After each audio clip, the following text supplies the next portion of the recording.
Hello, everyone. Good afternoon, good evening, everyone, based on wherever you are. Uh, we warmly welcome you for today's session on climate action at subnational level, the role and importance of MRV. Myself, Anandan from Asia Leads Partnership, and I am supporting managing ALP Secretariat Services. Before we move on, I'll just take you through the housekeeping rules so that you can be acquainted with these things. So most of the time participants will be on mute mode, but you will get an opportunity to ask questions to the speakers during Q&A session. And during Q&A session, we request you to click raise the hand icon that you see so that we could unmute you and then you can ask questions.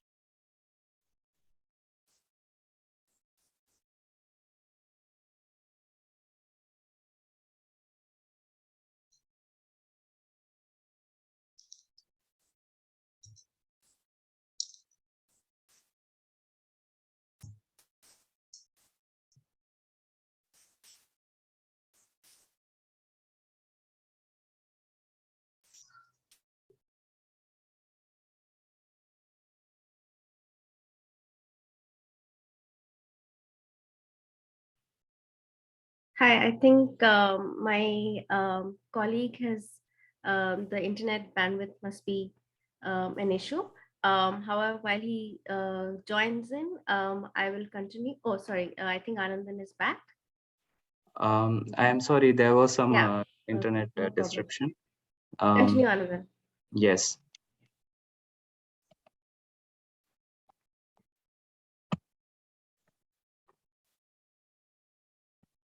Um, okay, Ritvik, I think you have to give the slide control to me, or you can move the slides. Just go to next slide.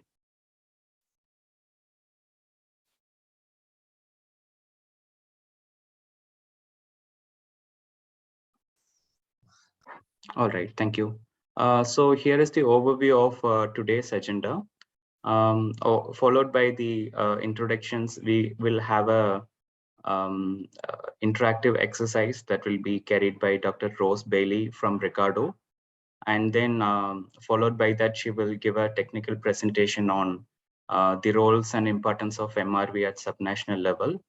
We also have two interesting case studies from two different countries, one from Asia region that would be presented by Dr. Nam, and the second case study would be presented by Dr. Yasin from Tanzania. Then we will have the Q&A session and then the closing remarks. Um, so before we delve into the technical aspects, so we just want to give an overview of the Asia Leads Partnership very briefly. So this session is organized by Asia Leads Partnership and PATPA. So Asia Leads Partnership is a voluntary regional network that promotes and enables low emission climate resilient development in the Asia Pacific region. We also support in NDC and long-term low emission development strategies. Asia Leads Partnership is one of the three regional platforms of the Let's Global Partnership that is hosted by GIZ and supported by German government. And ALP is a member-based network with more than 1,200 members, including government agencies, ministries from 14 Asian countries. Our main objective is to bring about coordination, collaboration, and partnership among its members. And we also support knowledge sharing, foster capacity development in priority topics that emerge in the climate change space. This specific session is organized under the Subnational Integration Communities of Practice of the Asia Leads Partnership. We at Asia Leads Partnership manage several communities of practice. A communities of practice is a platform for sustained and group learning on priority topics that emerges. And members also gets benefit to access a lot of tools, resources on these priority topics and gets access to no-cost technical assistance. This subnational integration communities of practice has 50 plus participants from 7 countries. Based on the needs expressed by the members, we have we are organizing this particular webinar series.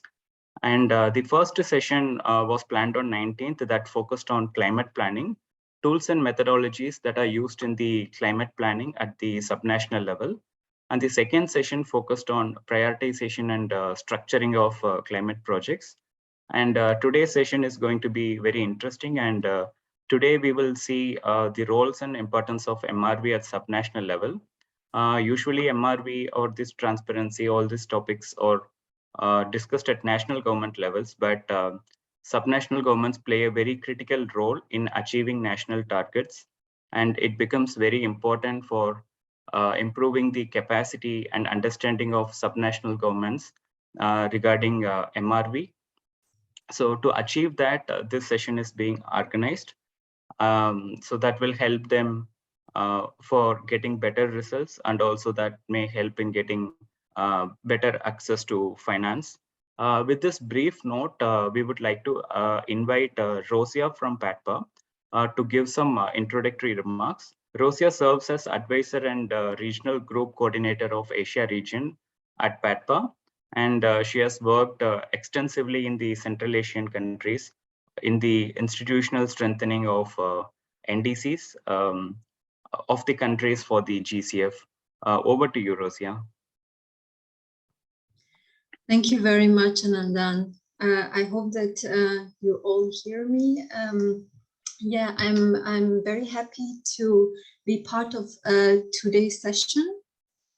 Yeah, now we see Rose and yeah, so I'm pleased to be part of today's event, and thank you very much to Asia Let's Partnership for taking the initiative to organize a session on MRV and transparency at the subnational level. While we recognize the importance of monitoring, reporting, and verification and transparency at the national level through establishing and strengthening institutional arrangements, policy frameworks, and providing capacity development support, the role and importance of subnational level institutions and actors needs to be further recognized and strengthened in order to enhance the overall national country MRV in transparency.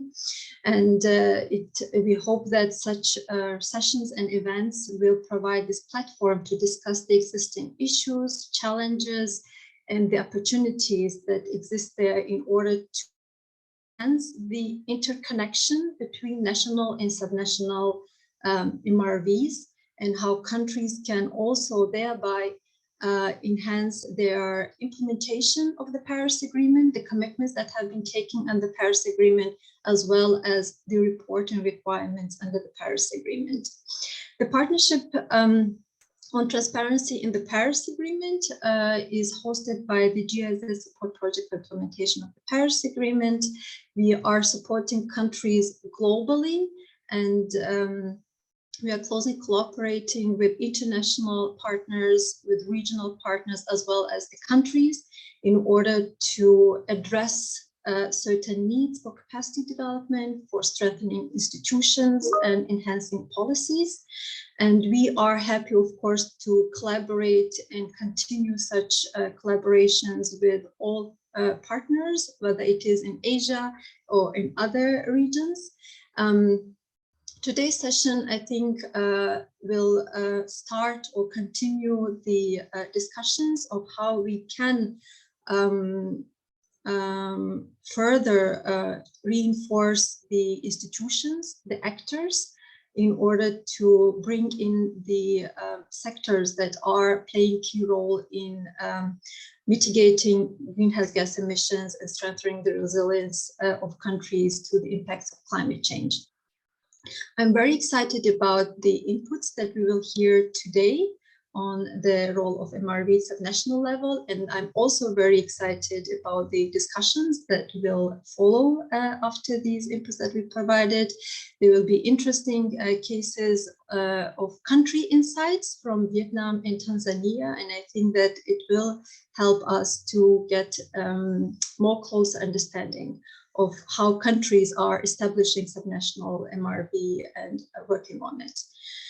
And then, yeah, in the end, once again, I'm very happy that we are organizing this event, and we will be looking forward to continue with the Asia-led partnership to provide more opportunities for such exchange and learning on MRV in transparency in Asia. So thank you very much, and looking forward to the session. Sure. Thank you so much, Rosia, for the kind words. And the first technical presentation is by Dr. Rose Bailey. She serves as an associate director at Ricardo Energy and Environmental Team. And about her, she is an international expert in climate action planning and transparency. She has worked in all levels of government, right from subnational, cities, states, and national level. She works extensively on climate action plans and also supports countries to meet UNFCCC reporting requirements. She has extensive experience in the Asia region on developing GHG inventory, capacity building on MRV, etc. We warmly welcome you, Dr. Rose. Over to you. Thank you so much, Anandan, and hi everybody. It's a real pleasure to join you this afternoon, this morning for those of us over on the other side of the world. Thank you so much for the invitation to join this session. I'm really happy to be here talking about MRV at subnational level. This is a topic very close to my heart. As Anandan just alluded to, I have the privilege of having worked at both city level, regional level, and national level. So it's a real personal passion of mine to try to improve the integration and the alignment of all of the climate activities happening at all these different levels of government. So we're going to kick off this session first of all with a short interactive exercise. It's not a quiz as such. It's not a test. So there are no right or wrong answers, but we're really interested in hearing some of your experiences and gathering a bit of feedback on who we've got on the call and what your understanding of MRV is. So hopefully you can all see my screen at the moment. So if you can go to www.menti.com, and there is a code here at the top of the screen. And if you pop that code into the box provided, it should take you to this exercise. Alternatively, in the chat box, I understand the link is being shown there as well, and you can go there directly from that link. So we'll just give a few minutes. I can see a few hearts popping up here, which is great. Got a few people joining. We'll just give it another minute.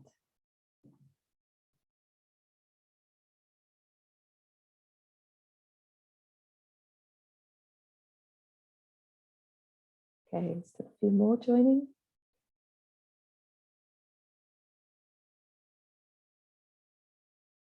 Okay, perfect. Let's get started. So thanks everybody for that. So I'll just move on. And this should automatically refresh on your screens that you're looking at. So first question, this is hopefully an easy one, not a test. Which type of organization are you from? So are you from subnational government, from a city or region, for example, national or other government, from a non-governmental organization, from the private sector, bilateral or multilateral agency, or some other organization that we've not covered here? This just helps us understand who is on the call and your interest in this topic. Okay, we have a really good mix. I think the non-governmental organization is winning at the moment.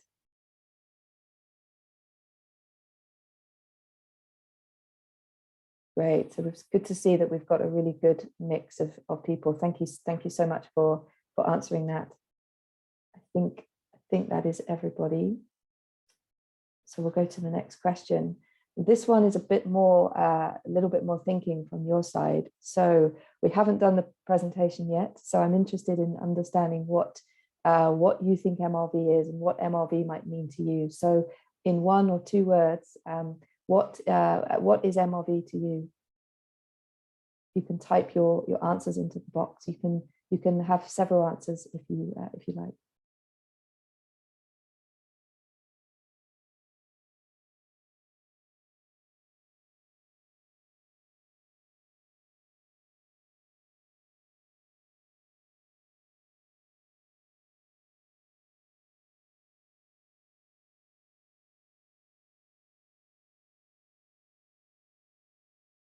Great. Bible of accountability. I love that one. That's fantastic. Yardstick. Yeah. And obviously we've got monitoring, reporting, verification popping up there in the largest text. Lots of people also sharing that. So that is what MRV actually stands for.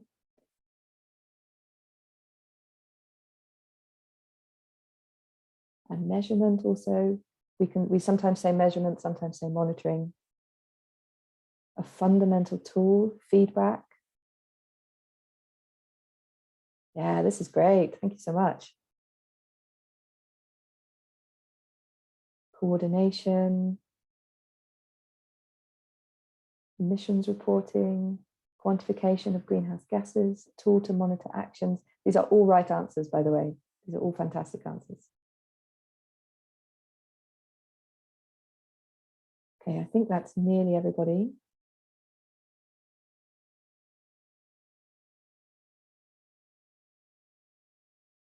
Okay, I think that's everyone answered. So we'll move on. Thank you so much. So we can see that for the most part, we have monitoring, reporting, and verification here as our largest responses, which is what MRV stands for. But it's really great to also see a whole range of other ideas coming through about what MRV maybe means. So monitoring, reporting, verification is the name, but it means so much more. And what it means is all the things on this screen here around verification, around understanding what we're doing, around accountability, around coordination, around the tools for monitoring, the tools for understanding the impacts of our actions on climate change. So really, really fantastic feedback. Thank you. Right, on to the next one. How much do you understand about MRV? I think from those responses, I feel positive people have quite a good understanding already, but maybe you could just vote. Do you understand well what is meant by MRV? You've heard of it, but don't fully understand, or you have never heard of it?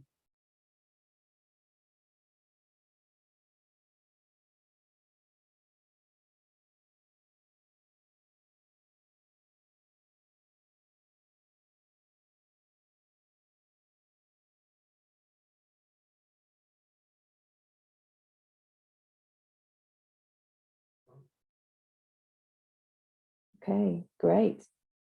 Good. So we've got a really good mix. Most people have heard of it, but aren't fully sure they know what it means. We've got quite a lot of people who have a good understanding of MRV. So this is fantastic. Maybe you make my job a little harder. This is fantastic to see. One person who's never heard of MRV. So I hope very much at the end of this session, you feel a little bit more confident about what this means. But really good to see that most people have some understanding. Okay, now on to the final question. I think this is the final one. This is just some statements. I'm interested in how much you agree or disagree with the following. And you can move the sliders to show whether you strongly disagree over on the left-hand side or you strongly agree on the right-hand side. So the first is you can't manage what you can't measure. The second is accessing good quality data at subnational levels is a significant challenge. The third one is different levels of government should just do their own thing. There is no need for integration. The fourth is subnational governments could help raise national ambition and action if there was better coordination. And the fifth is having reliable data on emissions and actions is necessary to understand progress. Okay, so if you move the sliders to see show us how much you agree or disagree with these statements. You can see some very strong opinions on these so far, which is good.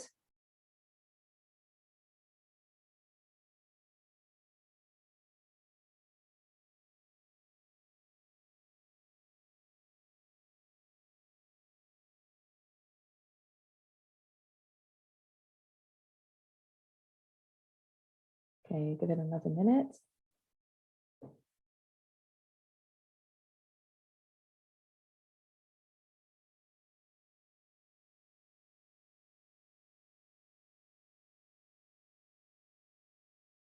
Okay, I think we can see that the majority of responses are clustered very similarly. So some very strongly agrees to you can't manage what you can't measure. So people really feeling on the whole very strongly that, that this measurement is really important from ensuring that we manage things effectively, which is really what MRV is all about.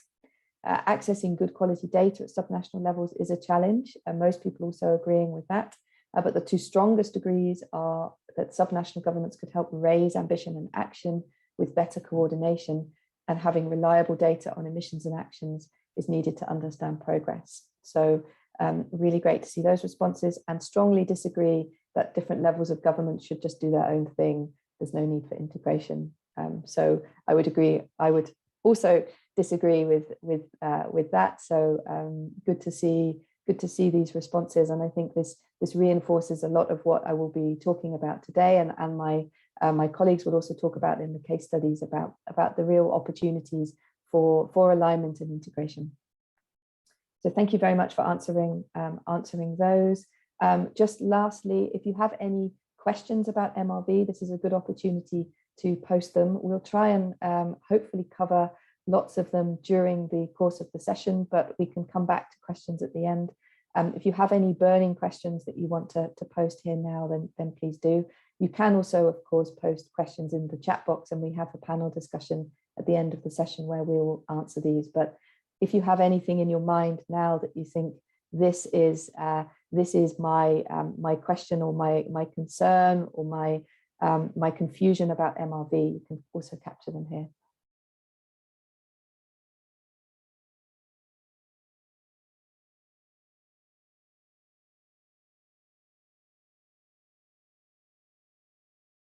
Okay, looks like no questions at this point. So MRV methodologies in different fields, especially agriculture, good question, yes. I can't promise we will answer all of these necessarily today in the time we have. Standard data collection methodology that can be used by government departments. Good question. We'll talk a little bit about data collection. MRV is the M&D for adaptation. Yes, exactly right. MRV system for sectoral level. Great question. How to better integrate and coordinate. Yeah.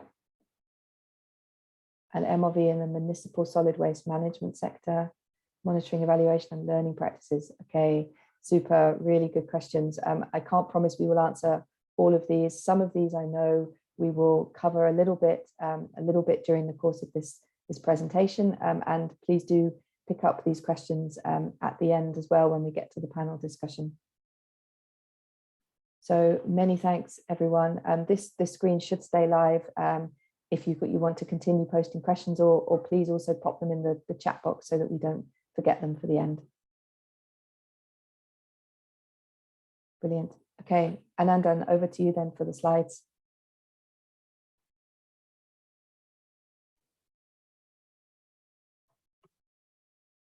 Yes, thank you, Rose. I think again you would be presenting, but we'll show and share this screen with you. Yeah. Or would you like to share it from your end? I can share, that's no problem. All right. Thank you.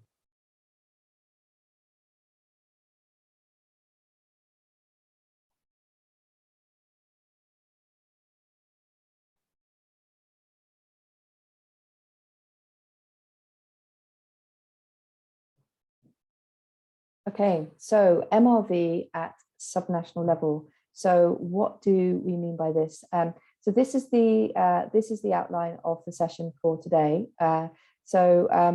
We don't have a lot of time in this webinar, and MRV is a huge topic that we could spend an entire week's workshop covering, and certainly covering all of the different elements and all of the questions and all of the activities that we can undertake. So this is a very high level introduction to MRV. So we'll talk a little bit about what this MRV or transparency means and why it's important, the key elements of MRV, what subnational MRV might mean. So what does this mean at the level of cities or regions, some of the key challenges for subnational MRV integration, and some of the common issues that typically arise. And then I'll touch on some simple solutions and approaches to enhance MRV and enhance integrated MRV. And really the basis of this presentation, and the basis of this topic is the assumption that climate action can be more effective and more ambitious when there is coordination and transparency between different levels of government. And MRV is fundamentally an important process that helps to ensure the credibility of climate commitments and build trust between all of us that we are achieving the targets that we are setting ourselves. So we'll look a little bit at in more detail at some of these questions now. So what is MRV and why is it important? So maybe first of all, we should take a step back and put MRV or transparency into context a little bit. And it was great to see those words popping up in that first interactive exercise, because they really capture some of the heart of what this is all about. And essentially, we have a problem globally. We have a big problem, and this problem is called climate change. And climate change is being driven by emissions of greenhouse gases, and we need to act upon the impacts that are being experienced. Now, everybody has to act together to solve this problem, and cities and subnational governments are a really key part of that. Cities are where the majority of emissions can ultimately be attributed to. We consume energy in cities, we travel around in cities, it's where industry lives. We have a really key role to play. MRV or transparency, as we call it, and I'll talk about the terminology in a moment, helps us to better understand what we're doing, what we can do, and it helps us to track how we're doing in terms of our targets, and it helps us to prioritize actions and the progress that we make. Now, MRV and transparency are terms that are used in the field of reporting under the UN Framework Convention on Climate Change. Now, both of these terms relate to information that is provided in relation to climate change action and its results at the national level. So progress, for example, towards climate targets. And as I said, reporting under the UNFCCC really aims to generate trust amongst parties. It allows us all to understand how all of the parties to the UNFCCC are together progressing towards achieving this goal and combating the impacts of climate change. And reporting requirements under the UNFCCC have evolved and have developed over time. We used to use the language of MRV. We now talk more about transparency, and transparency is the new language under the Paris Agreement, under something called the Enhanced Transparency Framework. And beginning from December 2024 at the latest, countries need to transition to the requirements of the Enhanced Transparency Framework for their reporting. However, the really crucial point here is that from a practical perspective, MRV and transparency are not really very different. And this is really important. We've talked about MRV under the existing reporting arrangements in the UNFCCC, but transparency is being used under the Paris Agreement. And somehow we think that these might be fundamentally different, but really they are very much the same, at least when we use MRV in the wider sense of the word. Originally, we used to talk about MRV specifically in relation to reporting on levels of greenhouse gases, so greenhouse gas inventories, for example.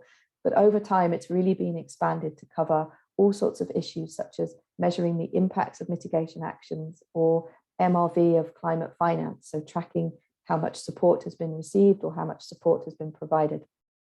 So when we consider MRV in this broader sense, it's really no different to transparency. The terminology for adaptation has typically been different. We talk much more about M&E of adaptation, and also of M&E and L, so learning as well, feeding back into the adaptation process. But I really want to make this point quite clearly, that MRV and transparency are really one and the same thing. So you will see through my slides, I will refer to both, often MRV and transparency, or transparency, because I really want to make sure that you understand that we're talking about the same thing, the same processes, the same principles, and the same sorts of outputs. So why is this important? Why do we get ourselves tied up over data and tracking and targets, and we generate models and we generate inventories and we collect information? And really there's a number of reasons. It's internationally, it's about generating that trust, a feeling that we are all in it together, we're acting together. And this is particularly important since the Paris Agreement and the NDC process, which put the onus on countries to set their own voluntary targets for reducing emissions. And so we really need a system that helps us to ensure that we trust that countries are delivering on this and that we're reporting and tracking things in consistent ways. It ensures that consistency and that this comparability between countries, and also when we apply this at other levels between cities and regions also. But there's lots of really good national or local drivers for MRV as well. So providing us with a clear understanding of climate change action within a country or within a city. So enabling progress tracking, enabling that we can adjust our activities if they're not delivering the impacts that we would like them to have. It provides the evidence for us to support actions, enabling more informed strategies or enabling prioritization. It improves access to support by providing the evidence base for funders of the benefits of a project. And we heard in the previous webinar in this series about some of the reporting and the information and the prioritization of climate actions for financing. And so MRV is a key part of that prioritization process.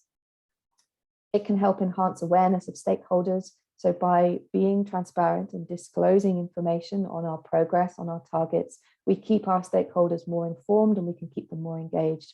And it also enables collaboration with stakeholders through consistency and openness around data and progress. So MRV really needs to be thought of as a process and as an iterative process, as a core part of the policy cycle. MRV is therefore not a thing in itself, but it's very much a means to an end, and it's a process that underpins and supports our understanding of everything that we're doing on climate change.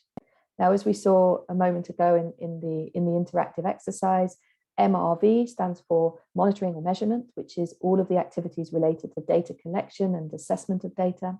Reporting, the R is the reporting of results, so reporting and disclosing our progress and how we are doing. And the V, or the verification, is the quality assurance, the quality control of all the steps and the results. And the evaluation and learning is also important to think about as well as part of this process. It's important that we reflect on the outputs, we reflect on the MRV process, and we feed that back.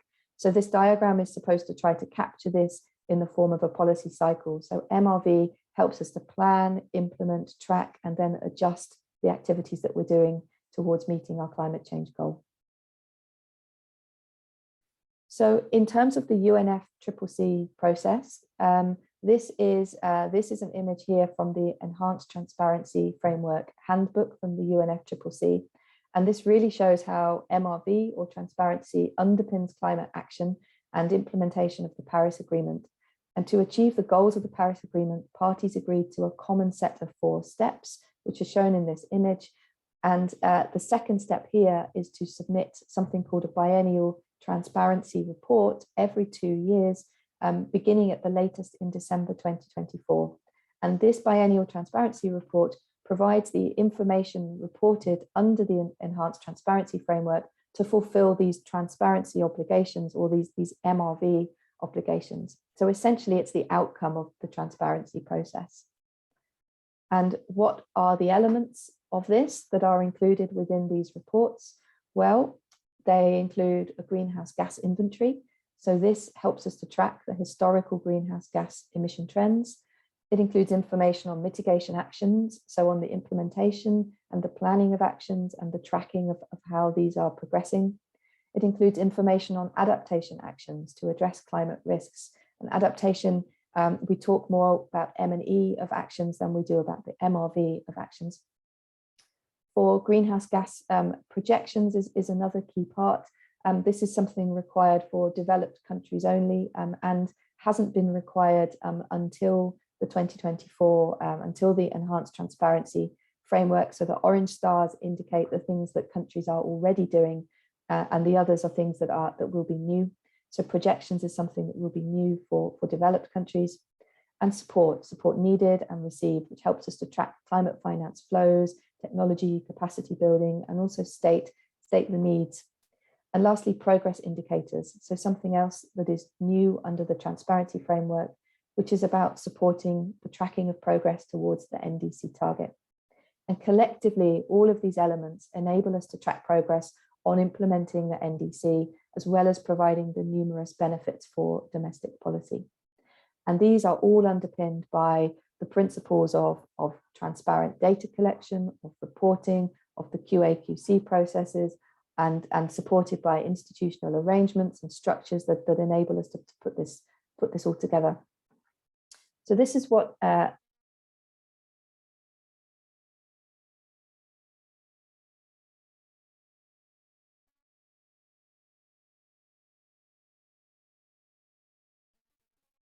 in terms of the benefits and why this matters. And it really is because we are all in it together. And by acting together, we can achieve greater efficiencies, greater ambition, greater levels of implementation.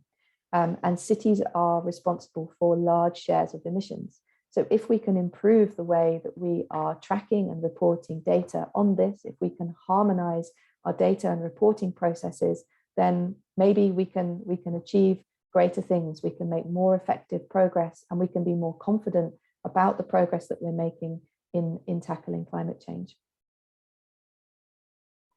So what do we mean specifically when we talk about MRV at subnational level? So we just saw the elements that make up the MRV or transparency process at national level. What do we mean at subnational level? Well, essentially, the MRV process is the same at subnational level and at national level. It's still a process that supports the climate action journey and the tracking of progress. We just don't always use the term MRV or transparency at subnational level in quite the way that we do at national level. But I really want you to be confident that what you're doing, if you are a city practitioner or you work with cities, is very likely already MRV. It just maybe not by name. So this image here is something I've taken from the Global Covenant of Mayors for Climate and Energy, and it shows the climate change journey that the city might go on. And MRV is really the process that supports the climate action journey. So the process to support the monitoring and the measurement of data around emissions and the reporting of that in the climate action plans and the verification of that through monitoring processes, through the validation processes, and through the international networks that help to collate and check that data. So let's have a look at this in a little bit more detail. So first off, we have the greenhouse gas inventory. And this is a really key first step in the development of any climate action plan. And this enables the tracking of progress to reduce emissions. So by publishing an inventory on usually an annual or a biannual basis for many cities, this enables us to understand really how we are doing. And this is the key tool for tracking overall progress in reducing emissions. Now, many cities are reporting and producing greenhouse gas inventories already. They are not always totally the same as national inventories. We'll come on to this a little bit, but they are often largely comparable between cities, which is important. And it's really important that we always make sure inventories are underpinned by the IPCC principles of TCCCA. So this stands for transparency, consistency, comparability, completeness, and accuracy. And these are core principles that ensure that our data is good quality and is robust, is complete, it's transparent, and is the best that we can report. So inventories are one of the key components of MRV, and they can be highly comparable between cities and national governments with a little bit of effort, and they have a high potential for stronger alignment. And this is just an example of some of the greenhouse gas inventories that have been produced. This is a graphic a few years old now, just showing cities. This is from the C40 network, cities that have reported inventories. You can go to the likes of the GCOM website. There is a link at the bottom of this slide here, and you can see hundreds and thousands of examples of inventories reported by cities. So next up is the setting targets and goals, and this is usually the second step of the city's climate change, climate action journey, and really setting those overall goals and objectives, a bit like NDCs set their targets. And usually these are underpinned by projections, often done with modeling tools, and there are a whole range of modeling tools out there. Some of those were touched on in the first webinar held last week, looking at tools and processes. This is a screenshot from a model called CURB, which is commonly used by cities to undertake projections and model actions. And these projections are, again, a key part of the MRV process and help us to model and understand where are we going and what are the kinds of actions that we need to undertake and what might be the impacts of these actions. Again, this is a key element of MRV. It can be comparable between cities and national governments, where we make some efforts to try and make sure we align the assumptions underpinning some of these projections. Then we move on to the climate action plan itself and the actions that are part of that strategy. And no strategy at any level of government is complete without actions. And these actions can be developed in a number of ways and be specific to the circumstances of the city or country. And they usually are very specific and very unique to deal with the individual challenges of different locations. And this is where cities have a really key role to play, because actions are often implemented at local levels. And so alignment of actions and alignment of the information, the data, the assumptions, and the details of these actions can be really key in helping to push forward implementation. Actions should respond to the needs identified, so the climate risks that have been identified or the emission reductions that are needed. Often we identify these again using modeling tools. This is again an example from the CoP model. And again, previous webinars have looked at some of the processes for developing and prioritizing actions that we might include within a climate action plan. So comparing and aligning actions can actually be very challenging because of the different spatial scales, the details, and the applicability of measures. But through transparency of the underlying data, the modeling procedures, and good quality control and quality assurance processes, and good documentation of the details, then we really can better understand how actions are developed and how they can be implemented and tracked in a more integrated way. So then we move on to the actual implementation and the tracking aspect of the city's journey. And this is where we can again see similarities with national processes around reporting on progress and the development, for example, of indicators for tracking progress on implementation. And this is an example of some indicators. Apologies, it's very small, but you will receive these slides after. And this is from the City of Johannesburg's Climate Action Plan as an example. So the indicators help us to track progress on implementation, and then all of the reporting that cities also do to platforms like GCOM or like CDP help to provide that validation and help us to disclose publicly and transparently the progress that we're making. So this stage might also encompass the tracking of financing and support needed and received, also a key component of national MRV, and also the evaluation of progress towards targets, really important to be doing. One key difference here with national levels is that countries often have specific guidance on reporting that they need to do to fulfill their transparency obligations. So the biennial transparency reports are quite clear on what needs to be reported. And often at subnational levels, it is a little more flexible. There is much less of a fixed format or a set of requirements, more like good practices. So we have less comparability, direct comparability between cities than we maybe do between countries. And then lastly, it's important to say about all of the processes that underpin this whole city journey. And Simone touched on this, Rosa touched on this in her introduction about the institutional arrangements and the supporting processes and structures that really underpin what we do around data and this journey. So this is our institutional structures or governance structures, for example, as well as the processes and procedures for sharing data and building capacity. So we can see from this example here that there is a lot of similarity between the subnational climate action journey and what subnational governments are already doing and what we talk about when we talk about MRV at national level. So how do we integrate this, and can we integrate MRV? And in a perfect world, we absolutely can. And I like to think about this as a set of 3 stages. So beginning from a set of independent activities on the left-hand side, which is often where many countries are.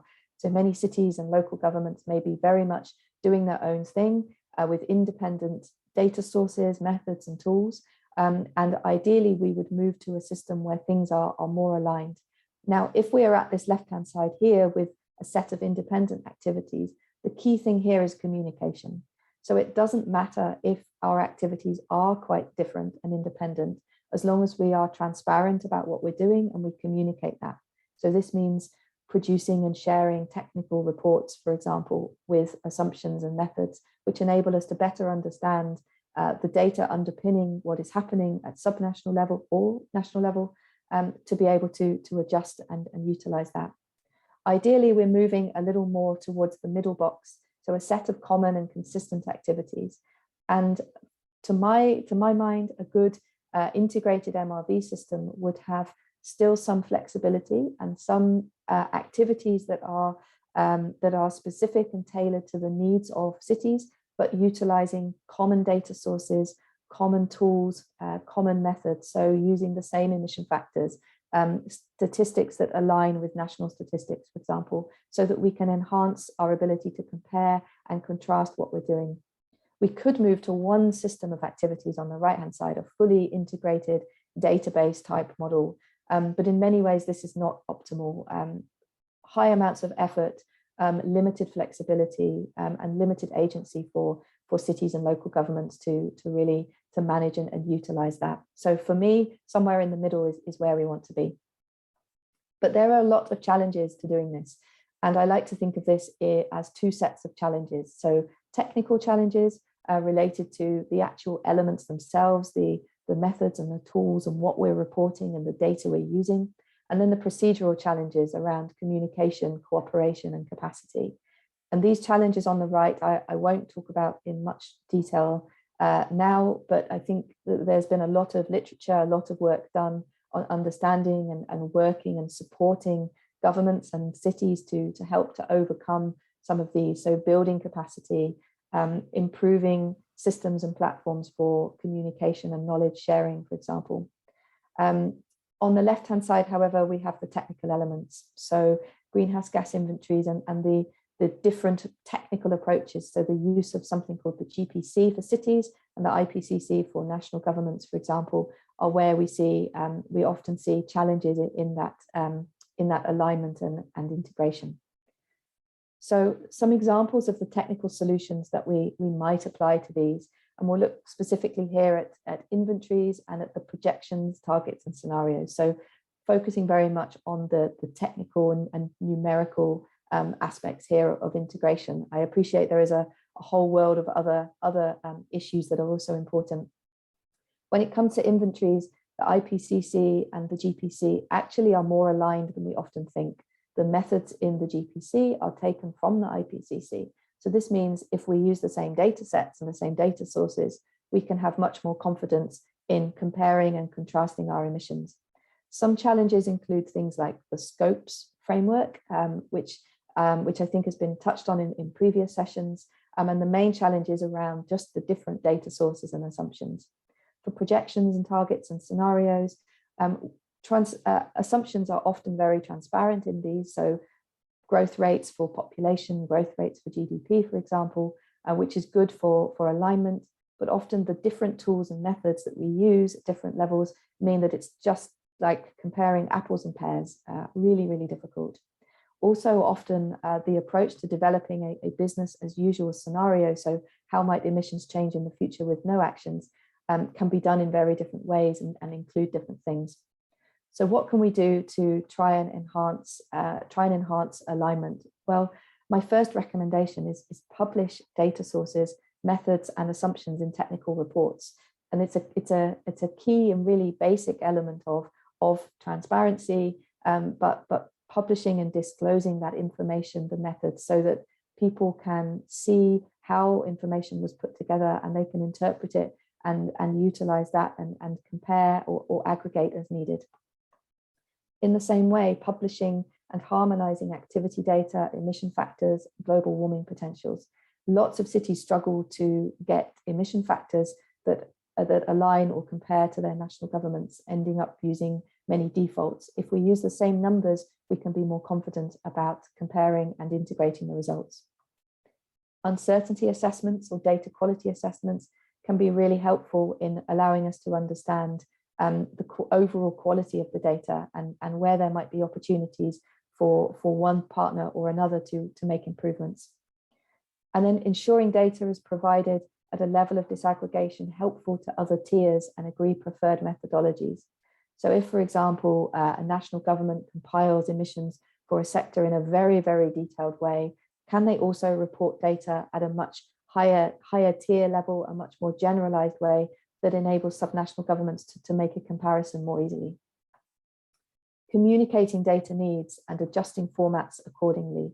It's amazing how often the data needs, particularly at subnational level, are not well communicated. So national governments maybe don't know that data sets they've been producing for years are not fit for purpose. So having those communication channels and making people aware of how data sets could be enhanced, boundaries adjusted, for example, to make it more usable is really key. Co-designing and sharing templates and data tools to promote consistency can be a really key action. And I think the next two speakers will talk both a little bit about this collaborative working around data and tools and templates to do just that. And then lastly is a fully integrated database system or data collection system, which some countries in the world do have, but this is much less common and much more challenging to do. And as with all of these, they're increasing in complexity as we go down the list here. So just to wrap up, MRV and transparency can seem a confusing concept, but it's important to stress it's a process that refers to the activities that allow us to track progress on climate change. The elements of MRV are really the same at national and subnational level, and they therefore can really be better aligned if we try to improve the communication, the coordination, and the sharing of information. A perfect integration may not be optimal because we need some flexibility at each level to meet policy needs, but by harmonizing key data and having some processes in place to improve the sharing of data and information can help to provide a better understanding of how the city could contribute to national goals, for example. So this might take time. It's good to consider the options and how this could be developed, and communication is key. And we really need to make sure we focus on the biggest wins, the most significant sectors, the most impactful actions. And do consider where data formats could be adjusted to make the most benefit and be of most use to local governments. So I will stop there and hand over to the other speakers, but there is a few further resources on this slide here, which will be shared after the session. And thank you very much. If you have some questions, please do put them in the chat box and we will discuss in the panel discussion at the end. Thank you. Sure. Thank you so much, Dr. Rose, for the excellent presentation. And it was very informative. And thank you for walking us through various stages and aspects of MRV at subnational level. So yeah, we'll now move on to the next speaker. We would like to invite Dr. Nam. And Dr. Nam is a specialist in climate change issues. He has over 2 decades of experience, and he has worked very closely with the Vietnam government and several development organizations. He is also a founder and CEO of Clenova, consulting company on renewable energy and other climate matters. So without any ado, we would like to invite Dr. Nam to share his experiences from Vietnam. And one request to you, Dr. Nam, as we are running short of time, it would be really helpful if we can be a little time conscious. Thank you so much.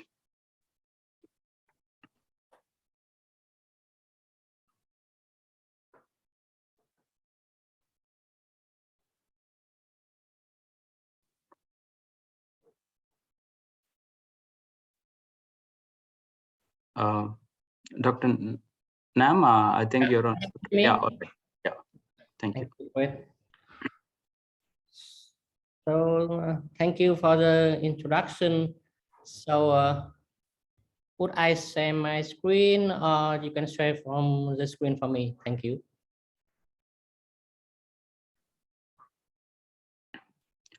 We could share it from here. Okay, thank you for this. Yeah.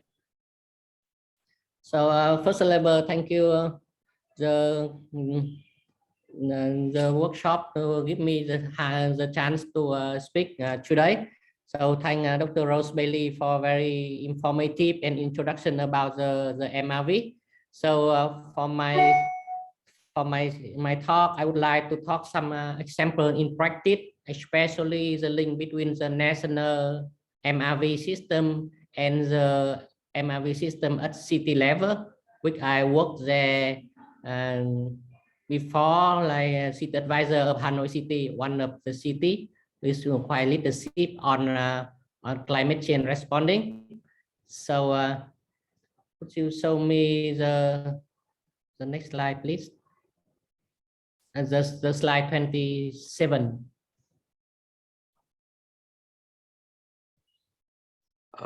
Just a second, Dr. Nam. There seems to be a little problem, but yeah. Are you seeing the correct slide? All right, sure. Thank you. It's correct. Yeah. So for listeners, someone who didn't know well about the situation of climate change activity in Vietnam, I would like to briefly, in 1 minute, what is going on in Vietnam. So compared to other developing country, Vietnam is quite leadership on climate change activity. From the COP26, the Prime Minister Phạm Minh Chính of Vietnam already announced that Vietnam will commit to be the net zero emission in 2025 if we have enough support from international. So at least the first time Vietnam commits that we are working not different so much compared to other developed country. We try to commit and try to implement it on of activity, including mitigation in Vietnam with the support of country, also the support from international. So during the policy development in Vietnam, so right now, compare other country over the world, now Vietnam already have very completed policy document which is support quite well for climate change, also with MRV in Vietnam. So the first is the law of environmental production in 2020, which is validated from the 1st of January 2020. So in the law, so now it seems to be all of organization and people and citizen in Vietnam have to be reduce GC greenhouse gas emission. So it's by law. So it's quite strongly commitment from the government. So to implement the law, so the decree number 6, actually, which is just issued for 2 weeks ago. And it's mentioned about the GC mitigation and ozone layer protection. And also the circular number 1 is issued by the Ministry of National Resources and Environment also in 2 weeks ago, detailing about the implementing of the law of environment protection in responding to climate change. So in the Article 91, don't need to be exactly, but you know that the Vietnamese government tried to set up the MRV system in all level, the national level, the city level, and also the facilitating level of MRV. So like Dr. Rose Bailey mentioned, so actually it's very complex city system from both national level and sub-national level.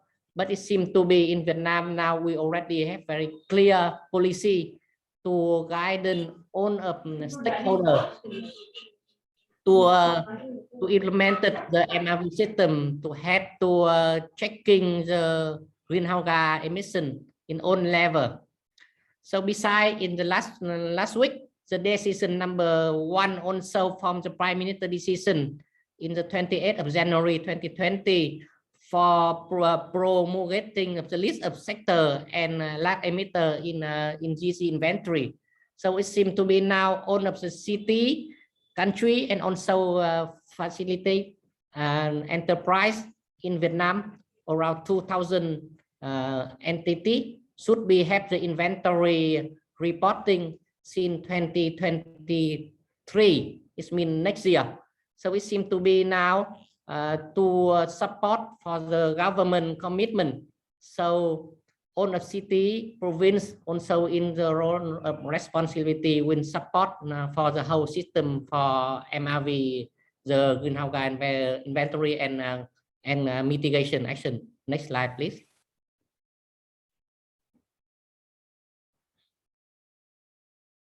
Yeah, so compared to other countries over the world, Vietnam, with the support from international, we now at national level, we already have 6 greenhouse gas report.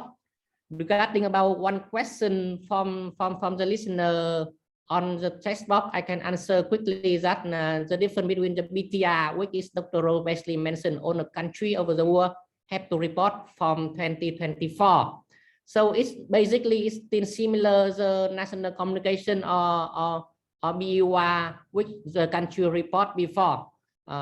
In Vietnam, we already have 6 reported. And also it's already updated from 1994 and the last year is mentioned about the inventory of the 2016. So from next couple of years, I mean 2 years later, Vietnam will publish the first BTR. So the content of BTR 1 is maybe basically similar to the BUR, but it have more information, and especially like Dr. Rose Bailey mentioned, it's including also the MRV for the NDC checking or the MNE for the adaptation measures. Vietnam already applies the IPCC 2006, which is the most updated version for methodology for this inventory in over the world. But again, Dr. Rosemary mentioned the inventory at city and province level using the CPC is absolutely different with the scope and approach. So it should be the next step, the Vietnam and other city and country and province in Vietnam should be considered to reduce the inconsistency and also bring up the transparency of the data and of the reporting for the emission. Next slide, please. Yeah, so here I briefly give you the institutional arrangement of Vietnam, which is reported to GC inventory and also mitigation action. So as usual, as a country over the world, we have one ministry is a focal point for climate change, and the Department of Climate Change under Ministry of National Resources and Environment, MRV, will be the focal point to develop all of the reporting at national level. And then in the future, this the Ministry and Department of Climate Change also the focal point to manage all of reporting from city, province, and also from entity, which is the large emitter in Vietnam. So we also divide by IPCC category, energy sector, including transport, AFOLU, agriculture, forestry, and land use, and IPPU, and also the waste sector. So with the Prime Minister decision 3359, which is published in 2017, 5 years ago, which is Dr. Rowe Wesley support a lot for Vietnam. So now we already prepared by the new decree number 6, and it mentioned that all of MRV system at national level and city level also should be considered. And one more, it means city and province will contribute their own in MRV of GC inventory and mitigation. So again, here the city body will be very key important, which are checking the transparency and accuracy of their own reporting, which is proposed to report from next year, the 2013. Next slide, please.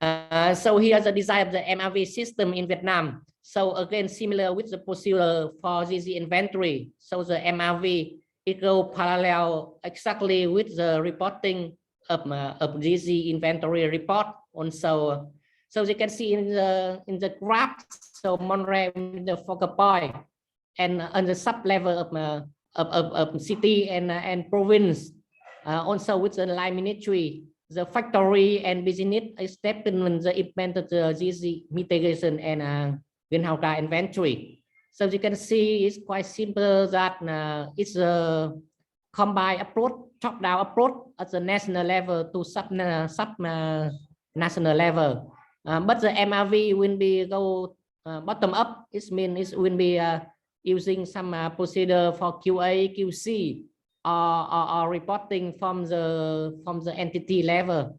From that, the reporting will be reporting to a province and city and line ministry, and then line ministry and province and city will report to MRV. MRV will report for the central government. So from the developing country, including Vietnam, and I think many countries over the world can use a similar design for reporting and for certification. I think it's quite more practical. Thus, we don't use only the top-down approach like the developed country or cities. So we combine top-down and bottom-up approach for MRV of the mitigation action and disease inventory. Next slide, please. I would like to talk a little more about the topic of today. It means the good practice in the city of Vietnam. So as a city in Vietnam, we have around 36 cities and provinces. It's actually a lot, but agree with you, around only 5 or 10 mega cities which are increasing of the population and economy during some last 10 years and in next 10 years. And of course, with the huge amount of GC emission, so it requires many big and mega city in Vietnam should have their own MRV system. It's not only by law, but also will have the city have the right strategy and action plan to responding for climate change as well as to remain the development of economy. So there is also Hanoi, Ho Chi Minh City, Đà Nẵng, Cần Thơ City, Quảng Ninh Province, and also Hải Phòng City. It's the top 5 of biggest city in Vietnam, which is including more than 30 billion of population, and it's contribute a lot of economy in the whole Vietnam. So of course, it's a huge large emitter in the future of Vietnam. Next slide, please. With the support of C40 program under last 3 years, so Hanoi already have some support for develop the climate action plan. So in this, we also support to Hanoi to provide some greenhouse gas inventory. So Hanoi will have the action plan which actually last approved from last month. To guidance for the owner body and institution under the city, including citizen, to reduce the emission. Actually, I heard that ICLEI also support Hanoi for one campaign, namely the City Promise, which is will help the citizen to reduce the emission by their own contribution. Of course, the same as a city over the world, we contribute in adaptation by flooding, storm, heat, drought, and water protection. And also for mitigation, we focus about the energy, mainly in building and transport, and of course in waste. Next slide, please. Here's the MRV structure of the Hanoi city, which is designed by C40 support.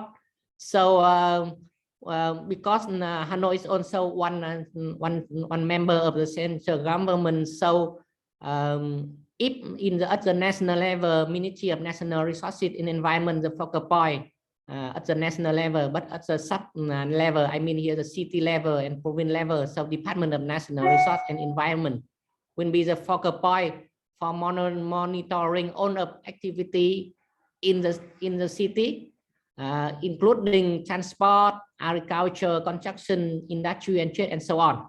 So of course, a lot of subsector will be divided by line department, the same design at the national level. With this, we have the city to monitoring and reporting on of issue by emission and greenhouse gas inventory. Otherwise, will be very complicated and will be mixed each other. So on the district or common level, like Dr. Rose Bailey mentioned, at the very sub level, at the entity, the emitter, will be reporting by sector, and with by sector, the government of the city will have to reporting to Ministry of National Resource Environment, and also for other line ministry. We will be mapping exactly the emission by border of the city, can be compared to other city and province over the country. Last slide, please. Yeah, so the MRV process of Hanoi City is actually quite complicated, but I would like to mention that it should be go step by step and by sector by sector. In practice, actually, it's quite complicated and it needs a lot of from the experience and capacity. But in general, the good practice I would like to express from the Hanoi case that we should do by 3 steps. The first step, it means align action by specialized division. So division here will under different department under the city, and which is when we have some report template or format. So later I will give an example. But again, it should be prepared well by the city government. The second step, it means the respective department will provide report to Hanoi Donre. It means the focal point for the city.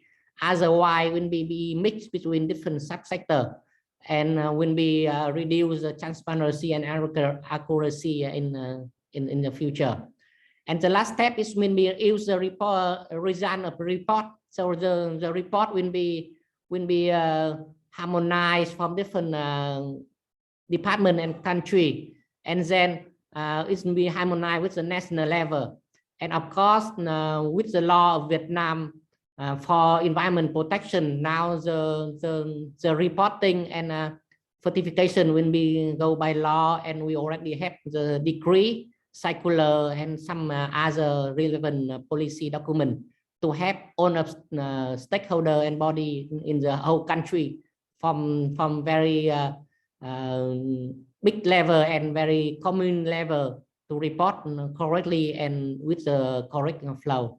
The last slide is only example. I don't want to explain, but I mentioned that with some annex like here, the evaluating indicator in Hanoi City, we have around 20 form for reporting. It's very simple. It's don't to be complicated, and it can be measurable. It's with it we can have, for example, Hanoi have 30 action to reduce the emission and adaptation of climate change. So follow each action, we will have only maximum 10 indicator to help to government to tracking that the action will be go in right way or it's not yet complete by finance support or by technical or by capacity. Don't bring this very complicated in reporting, because in developing country, we cannot report in very technically and very detailed compared to other developed city and country over the world. So that's all information I would like to give. I hope that it's not so long and not so much information to you to understand and learn some lesson from a city of Vietnam. Thank you for listening. Yeah. Sure. Thank you so much, Dr. Nom, for sharing the MRV experiences from Vietnam. That was very informative. So we'll now move on to the next speaker, Dr. Yasin. He serves as a senior advisor at Norwegian Embassy in Dar es Salaam since 2008, and he has over 2 decades of experience in climate change and environmental field. He also served as C40 City Advisor to Dar es Salaam of Tanzania. So we welcome Dr. Yasin to share your experiences. And of course, we request you to keep your presentation brief, considering the time limitation, so that we can have a brief Q&A session towards the end. Thank you.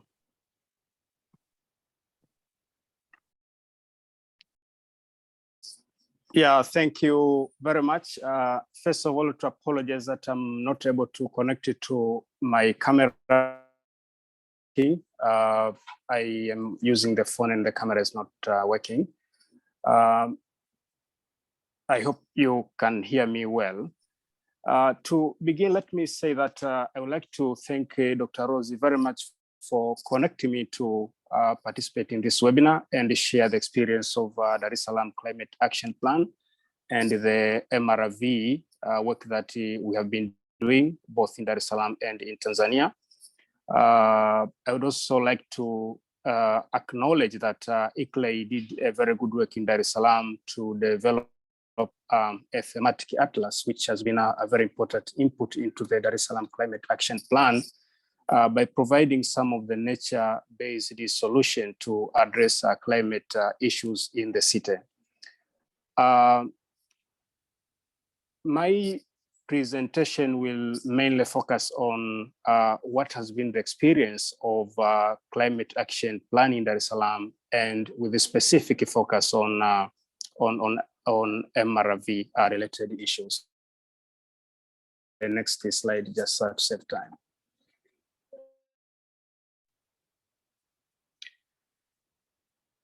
Yeah, so the Dar es Salaam Climate Action Plan was a program that was supported by C40 together with other cities in Africa. So Dar es Salaam was one of the cities, and other cities in Africa. In East Africa, we had Nairobi and we had Addis Ababa as well.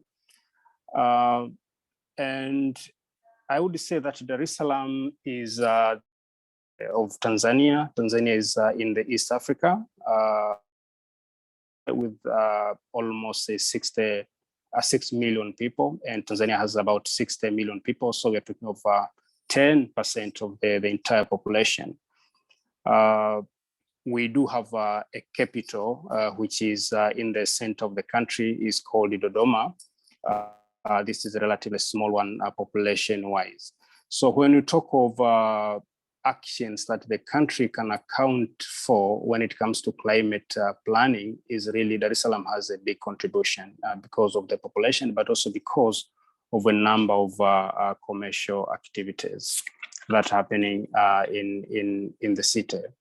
The climate action plan, if I just bring that one in the context, happened at the time when Tanzania was also revising its INDC, that is an to NDC determined contribution, more or less moving in parallel. Can we go to the previous slide? I think you have jumped it to the next slide. If you go to the previous one.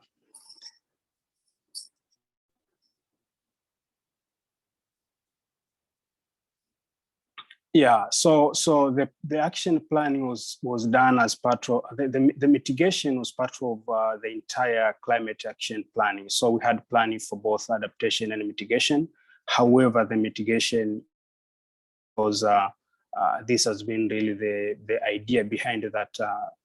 To develop an action plan, you need to show how much country you're going to contribute to address climate challenges.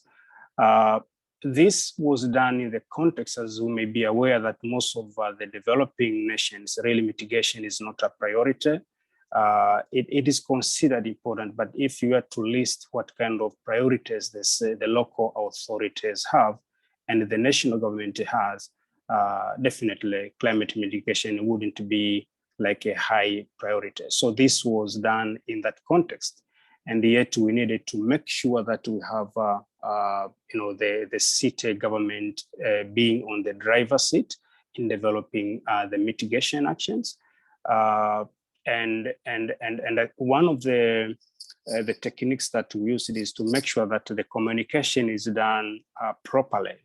And this is to demonstrate that if you do properly your mitigation planning, you also get other advantages. You improve, data collection in the key sectors like waste, for example, like transport, like energy. So there are the advantages that the city government do get apart from addressing mitigation. However, this is a contribution to national and global agenda to address climate change, and therefore it was possible to have a more dialogue and reach at a point where the city is really on the driving seat. There has been issues when it comes to MRV, as Dr. Rosie pointed. So you have the scope-related issues, because actions that will other parts of the country or other activities that are done outside the country will have influence in the city. And one common one is, the energy, for example. Next slide, please.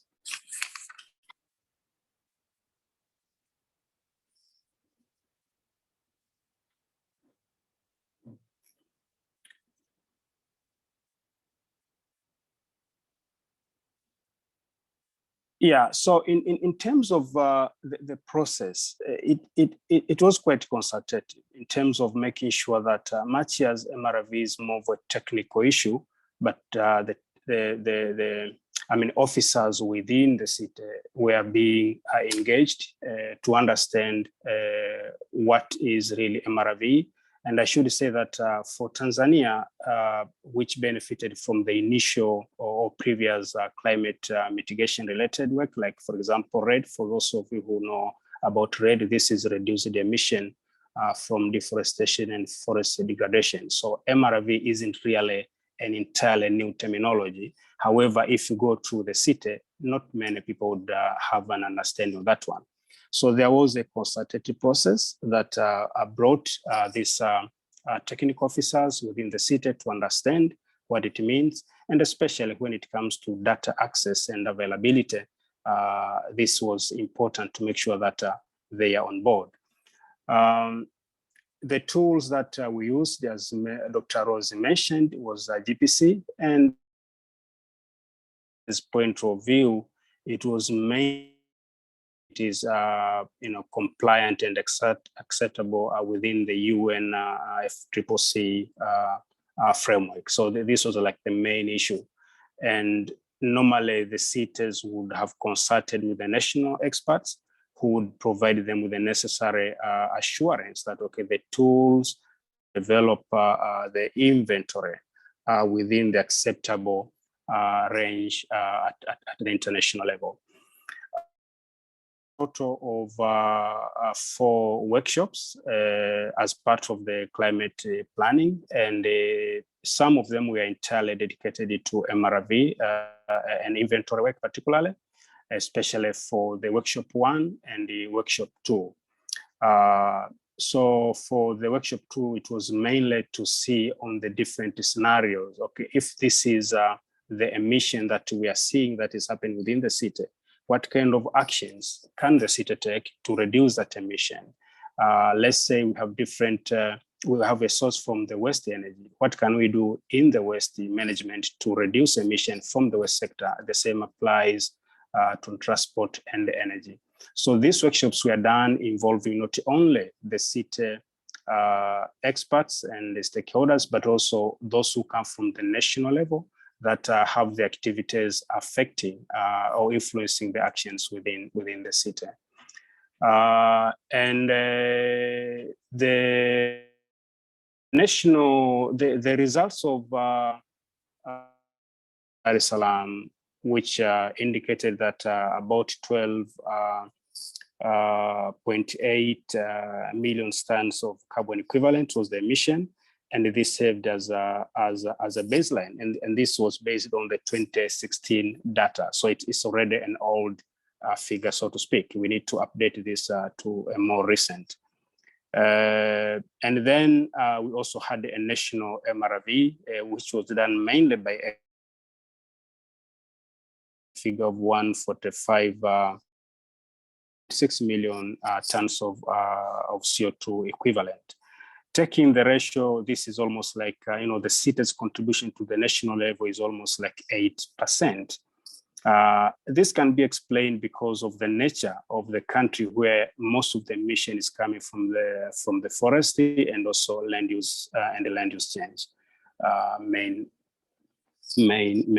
sources. I should say that the fact that we do have a figure in itself has been a big contribution. So okay, at least the city of how much is emitted, and this can be then computed in terms of the per capita and other data. Next slide, please.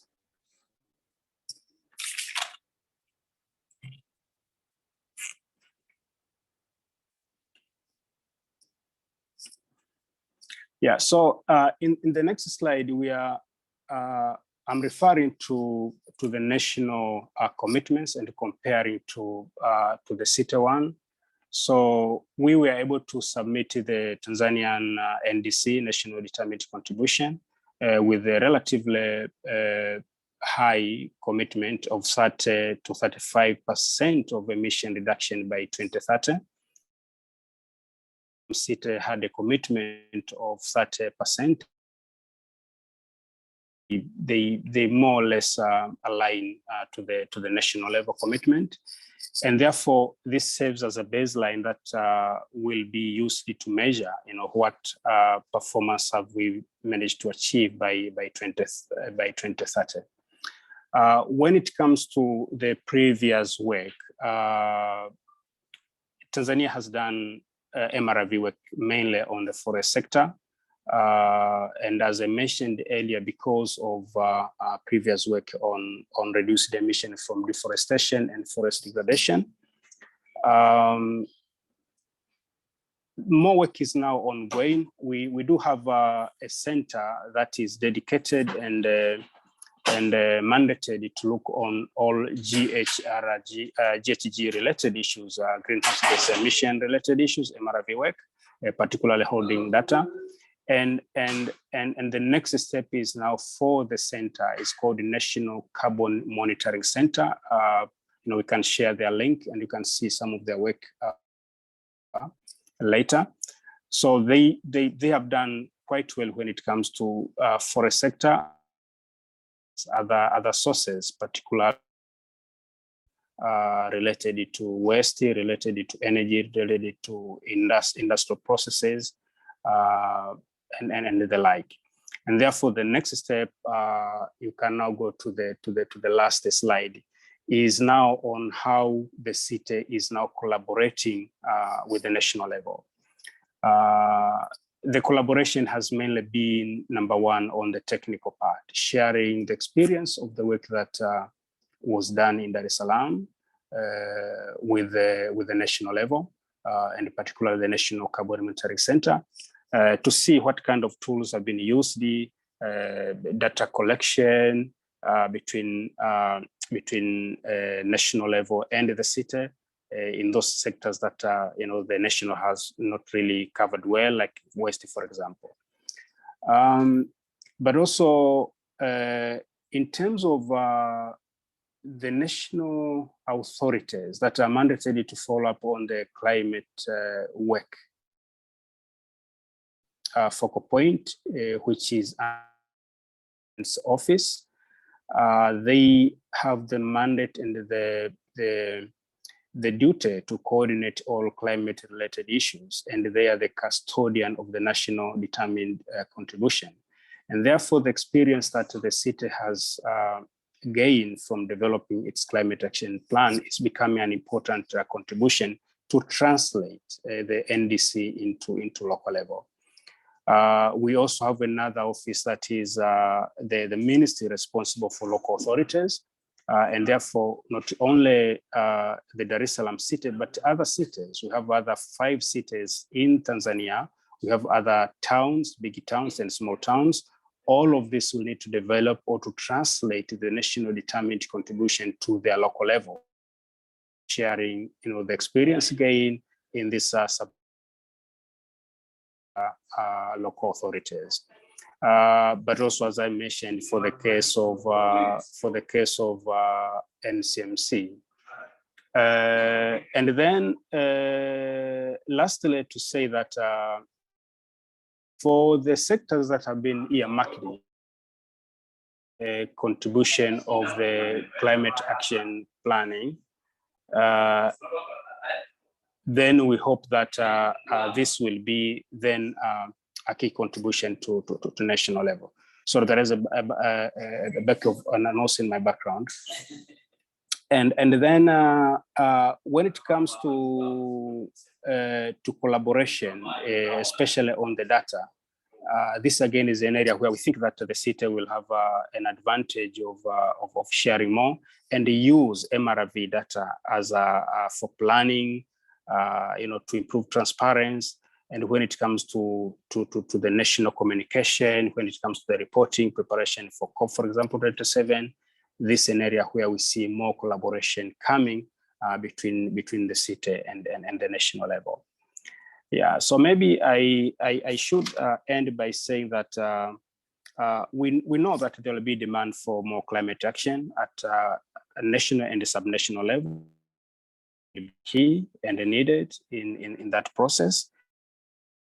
Things that are already in place can be an important contribution to enabling more and more better MRV work, which will then inform the planning at national levels and other subnational levels that have not done that before. So let me end there, and maybe we'll discuss more when it comes to the Q&A sessions, and also during the panel discussion. Thank you very much. Thank you so much, Dr. Yasin, for sharing the experiences from Tanzania. That was really interesting. Also to note that cities are mandated to adapt to the national targets, aligning. All of that was so interesting and good to know about it. Now we'll move on to discussion session. And another announcement, we are sorry we are running late by 4 minutes. We'll just take 7-8 minutes extra, maybe 2 questions per speaker. We hope you'll be able to stay for 10 more minutes maximum. And to the participants, if there are any questions you want to ask directly, please feel free to raise your hand. We'll unmute you.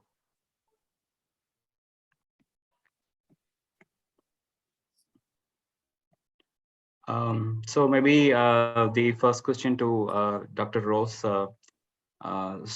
What is the first step a city or subnational government has to look at to have a robust, or at least to have a basic MRV system? So what is the first step that they should look at in developing this? Yeah, thanks, Hanandan. That's a really good question. And I think for me, the first step in all this is always the people. So it's the human resources and the capacity. So an MRV system is nothing without the people to implement it, to collect the data, to compile that. And so a really good first step is thinking about who is the team that is going to work on this. What are the skills and the capacities and the capabilities that are needed or that are missing, and what is the structure for managing and reporting the data. And once you have that in place and you understand the roles and responsibilities across the city government for providing information, for reporting on indicators, for setting targets, then we can go ahead and implement some of the more technical tasks. But really, first off, it's the people. All right, sure. Thank you so much, Dr. Rose. Would any other panelist like to reflect on it based on your experiences, or from your experience, what is the 2 takeaway messages that you want to share with other cities? Maybe Dr. Nam? Okay, Dr. Yasin has raised his hand. So over to you, Dr. Yasin.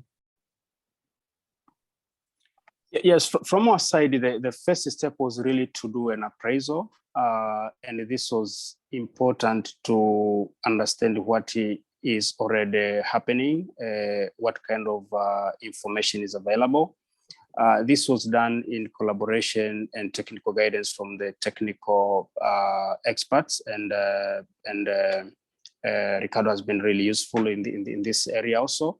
So doing an appraisal was really important, not only in terms of the overall climate action planning, but also to understand what kind of information and data is possibly available, is missing when we started that journey.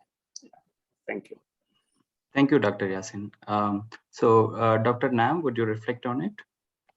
Yeah, I may adding one more with the comment from Dr. Rose Bailey that that's why the MRV, so the M is the reporting is always in the first. So I agree that the capacity in reporting is quite important.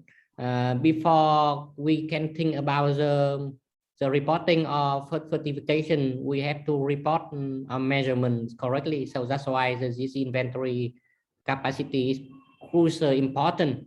So with this, so if owner of city or province or country can report well, where the international community can identify which is the issue need to be more support from globally, or which is should be support or doing by learning by doing. So every time we have some TA support from international donor or by NGO, so the capacity of the country and city will be improved. So again, I would like to suggest that the measurement and reporting by GZ inventory is very important and should be spend more time and resources on it.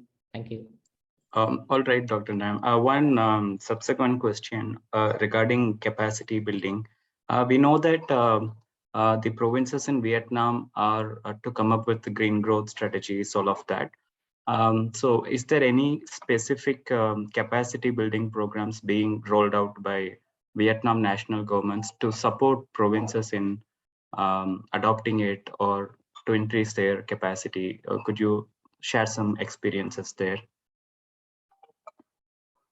Yeah, so actually compare other city and country over the world, Vietnam get a lot of support from GIZ, from ADB, from World Bank, from UNDP and so on building the capacity for the government and also for the community in improving the GC inventory. So as I understood, in Vietnam we have two very big strategy in this issue. Firstly, you mentioned is a green growth strategy. So it seems to be very macro economy strategy. So it's had to transit the whole economic system from grow and brown system to be greener. So it seems to be very bottom down approach. On the other hand, we have the climate change strategy. So we have to the government, city and province to identify which action will be implemented, like in cement sector or in fertilizer sector or in waste sector will be improved or will be reduce the emission.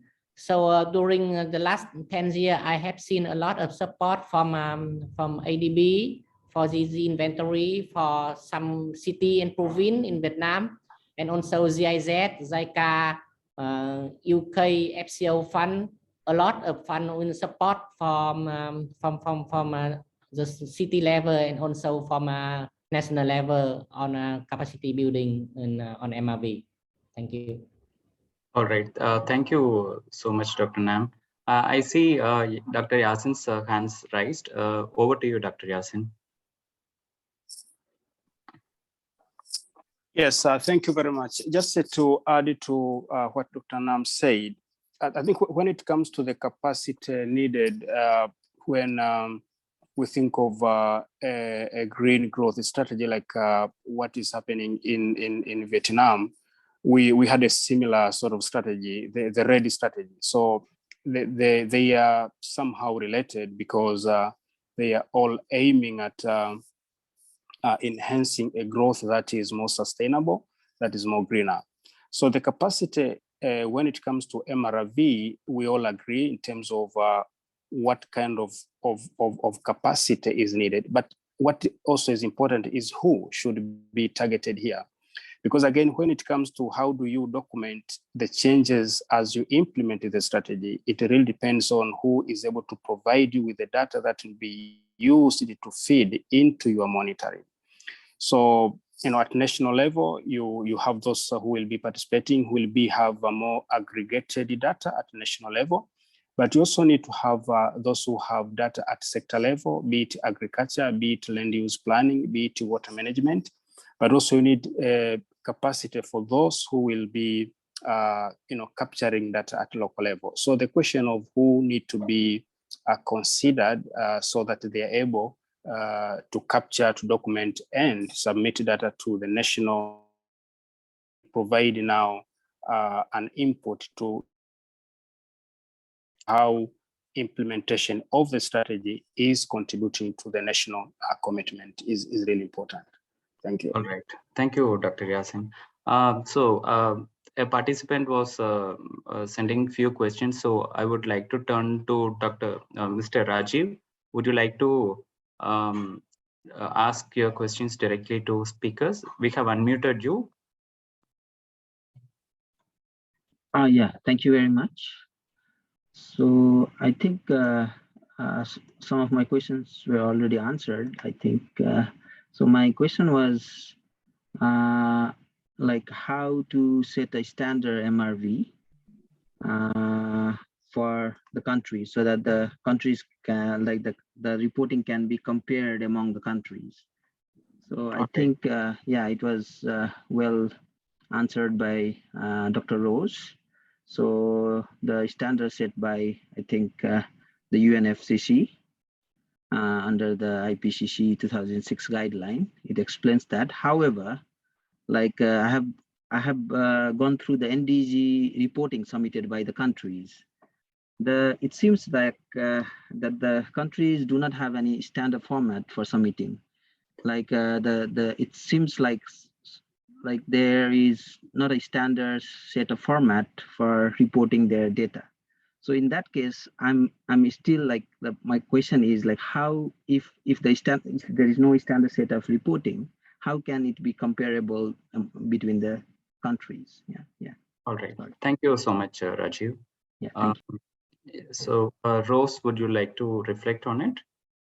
Yes, very happy to. And yes, really great question. Really great question. So on the one hand, we've been trying to, or the international community has been trying to standardize things so that we can compare better and compare and aggregate what countries are doing. But on the other hand, the international community is also very aware of the need for flexibilities and the need for countries to be able to approach their reporting in ways that suit them and in ways that reflect their national circumstances. So to that end, reporting requirements for things such as biennial transparency reports, which will take over from biennial update reports, have a framework and a structure and certain elements that need to be reported, but it's not a prescriptive template with exactly how countries do that. And it's similar with NDCs. And NDCs are really interesting because they are very much country-led, and there's been various efforts around the world to provide guidance and support to try to standardize NDCs a little bit more, very much recognizing this point that the NDCs are the key submission by countries that we need to be tracking and we need to be aggregating, but they're done in very different ways. Now, the one thing that we do have within the Paris Agreement is something called, we call it ICTU. It stands for Information for Clarity, Transparency and Understanding. And this is basically a sort of subset of guidance that countries must include somehow within their NDCs. So this is the core information that helps us to understand really what is sitting behind the targets and behind the commitments and behind the actions that countries have made. And this is information, for example, on the baseline and how the base year was established, the assumptions behind projections of business as usual emissions, behind the targets, the sectors, the methodologies used. Now, the reason that you will have seen that NDCs differ so much is that countries still very much take a country-led approach. And many countries have started to use this ICTU framework in the form of an annex to their NDCs. So you might see a table at the end of the document that contains all of that core information. And as technical practitioners working in this field, this is where I go straight to understand how is this NDC done? What are the assumptions? Some countries don't do it in this way, and the information is merged into the overall text of the document. Some of it is missing, and these are the less strong NDCs from a transparency point of view.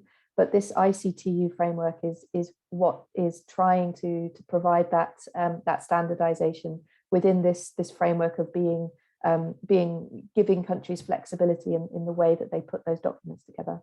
So I hope that helps to provide a little bit of clarity. I'm happy to share a link to some more information on the ICTU if it's helpful. Sure. Thank you so much, Dr. Rose.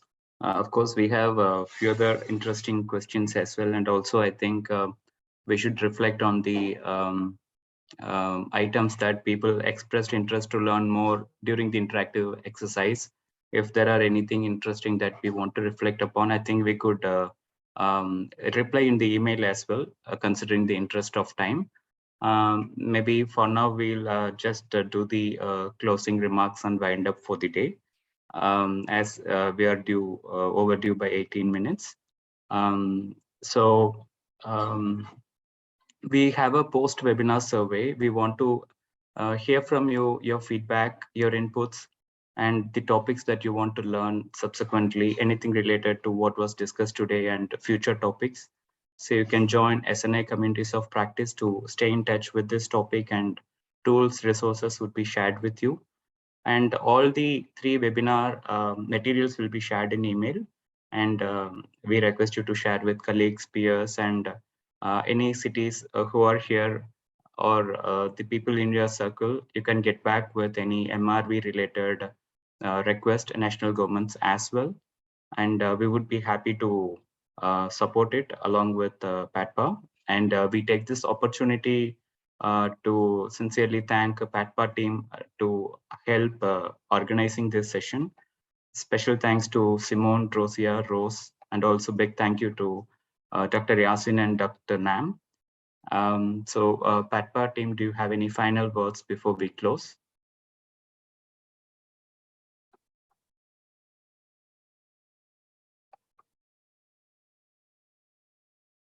Rose, would you like to say any words, or that's okay? Thanks, Anandan. So it looks like Rosa and Simone have had to drop off. So I'll just say a big thank you from myself and the PATPA team for your participation today. Thank you for the really great questions. Sorry for overrunning, as we said at the beginning. This is a huge topic that we should allocate much more time for. So thank you so much for your patience. Sure. And yeah, thank you for having us join this session. Sure. Thank you so much, Rose. Thank you, everyone. Have a great day. Thank you. Bye.